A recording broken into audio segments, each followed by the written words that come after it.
All right, well, it's not going to be an unboxing. We're going to do an unbagging because, well, Boss Man bought a new saw. I said, hey, Boss Man, can I do an unboxing for my channel? He said, yeah, no problem. Bought a saw. I forgot to grab the saw. He took the saw home, got mad. It was the wrong saw. He didn't like something about it, SKU number or something. Took it back. He wanted the magnesium. They don't make a magnesium anymore. Took it back. Bought another saw. Kept it at home for about, how many weeks did you keep this? 2 weeks? No. Almost 2 weeks? No. Just at home. And then he finally, I had to use his old crappy saw. And he's like, well, I've got that new saw at home. I was like, oh, hey, maybe we could bring it out and build the house with it. And so he brought it out, unboxed. So here's the unbagging of the new saw. Now this isn't the 6,800 RPM. This is the lightweight. This is what, 9 point something pounds? I weigh 9 pounds. 9 pounds. It's a 9 pound saw. We hemmed and hawed. The 6,800 RPM fast cut weighs like 11 pounds. It's like, ooh, 6,800 RPMs and another 2 pounds to lug around. I wonder if the 6,000 RPM cuts wood. Yeah, it cuts wood, bud. It's like, you're good. I mean, I guess if you're getting paid by the, I don't know how that works. If you're getting paid by the hour, you want the slow saw, right? I mean, I don't even know. So let's look at this thing. This is Hitachi. If you don't know that, Metabo, that's just Hitachi's rebrand. We ran Hitachis for years, and I think this is just the modern version of the old green Hitachi. And that thing, we actually still have them. One dropped. We dropped it, and it cracked, like right in here. Another one was dropped too, and I think it's the original one that was dropped first. It bent. It bent this. Let's see if I can get this adjusted. When I dropped the first one, it bent that thing, so we just kind of put it in the cabinet. He bought a new one, and then it got dropped or whatever, and it broke something, so there's actually a physical broken, whatever. And then I took the old bent one, I just beat the living shit out of it with a sledgehammer, bent it back. It's a good saw, and we actually have an aluminum cutting blade for, we were building a race car. That's got the aluminum blade in it, so we just left it in there. So he bought this thing. It's a pretty cool saw. You know, it's got some features. Check out the features. It's got this little cord thing here. That's a feature. Puts it off the side. Maybe Boss Man won't cut the cord this time. Should I embarrass you? Yeah, I'm gonna embarrass Boss Man. The last saw he bought had a laser. He's like, oh, it's got a laser. So he bought this lasered saw. It was just a cheap, shitty saw. Anyways, like first day he owned it, he's running it, because I picked his first, that last saw, I picked it up. I was like, dude, that's the cheapest piece of shit. It had like a stamp plate, whatever. He loved it. It's got a laser. And he's running his saw, and I hear the sound, and I'm not even making this up. I hear the sound of the saw blade going through the power cord. And I know the sound of a saw going through a piece of wood.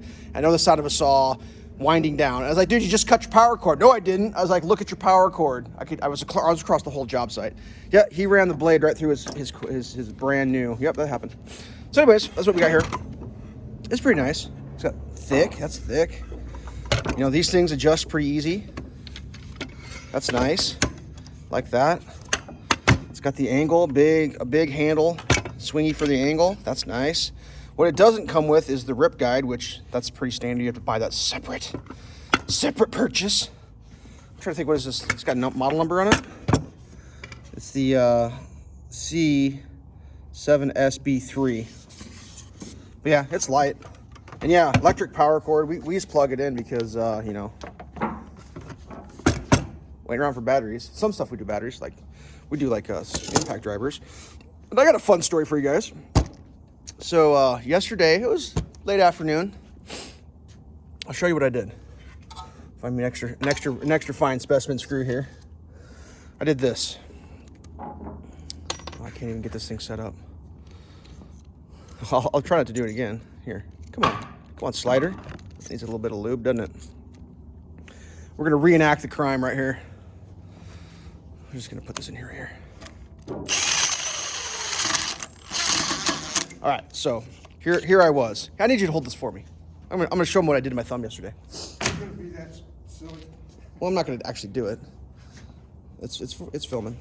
So I was up on the ladder over there. We framed the wall up, and I was trying to get the bracelet. The wall was loose. Boss Man's holding the wall, and it's like kind of, you know, it's not. Are you filming me? Oh. It's not like an emergency, but like it's one of those things you want to get done quick as you can.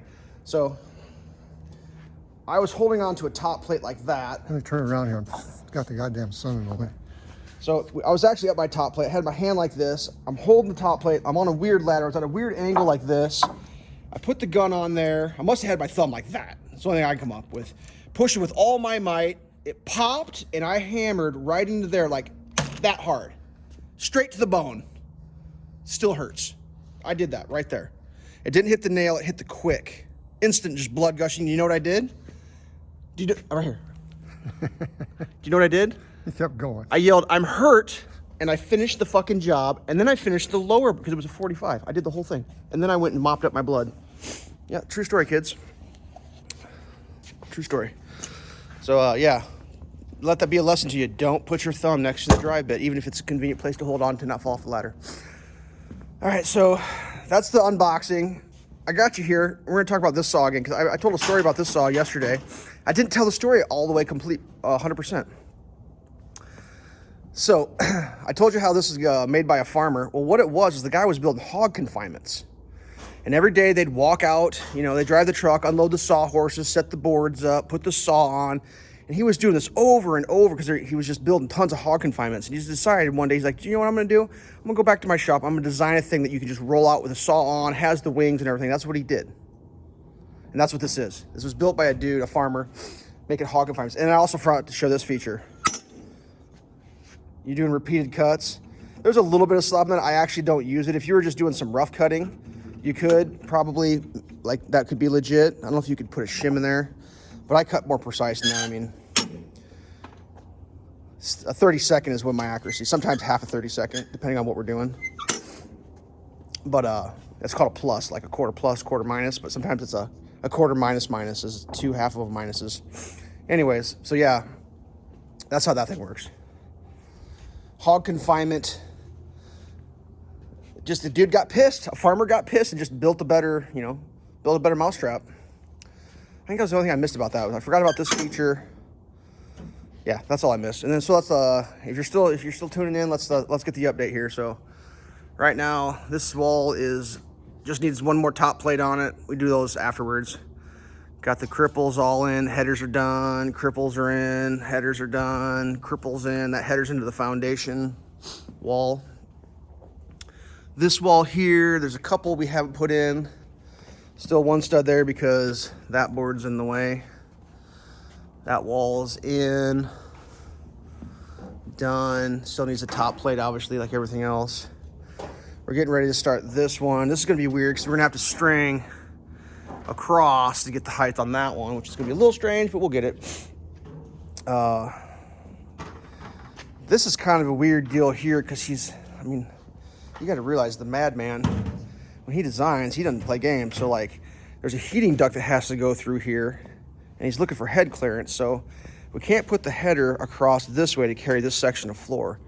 We got to put the header like that way. So the heating ducts, obviously up in the air, can come through here. So like that's yet to be determined exactly how that's going to work. That's why this is a full-footed load-bearing section, because like that goes in parallel with the floor joists, but it's going to hold one header. So if you can imagine, you know, that's what is that, 8 feet, an 8-foot footing to hold one header. Yeah, that's what we do, kids. And we tie it all together underneath. If you haven't seen those videos, go back. Like, these bolts are in the footing, and then that's poured on top of the footing, and the floor is poured up to it. So, yeah, all right, that wall's in. I'll show you where I was when I smoked my finger. It was on this one right here. That screw right there. I'll probably go up there and show you the blood if you wanted to see it. I don't think I got any on the floor. You always got to leave a little blood around. Let them know you were there. So yeah, that's the unboxing of the new saw.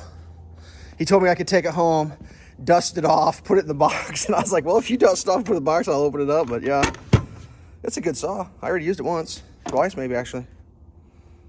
So whatever. I think I've babbled long enough. I think this might be our last day. Yesterday was so hot. I was like almost in a t-shirt. We ran out of water because like you don't drink a lot of water in the wintertime, and boss lady brought us out some lemonade. Saved the day with some lemonade. Whatever. I'm trying to think what else is there. Did I throw that tool in? Got this another cool tool. Little bonus at the end if I got it in here. I can't remember if I threw it in. No, I didn't. We'll have to give you that bonus later. Nope, that's the end of that. Totally forgot it. Whatever. I got it out. I was sitting on the floor. I must have stood on it when I got in the truck this morning. All right. Well,